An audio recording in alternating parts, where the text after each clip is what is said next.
राम राम जी। आपने channel Usha Vinod boutique में आपको बहुत बहुत स्वागत है। आज देखो मैं आपने दिखा रही हूँ जो नया कलेक्शन आया वो एक बार आज मैं थाने दिखा दूँ सरसरी नज़रों की के चीज़ सामान नया आयो है।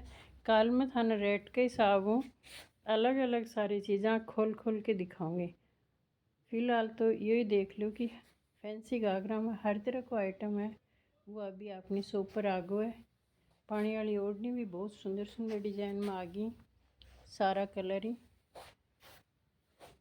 रेडीमेड घाघरा बहुत ही रिजनेबल रेट पर।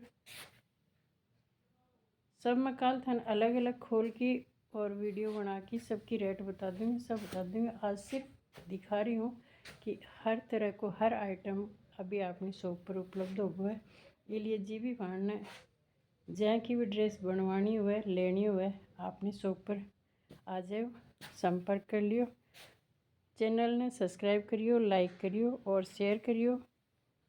आज के लिए बस अतो ही। धन्यवाद।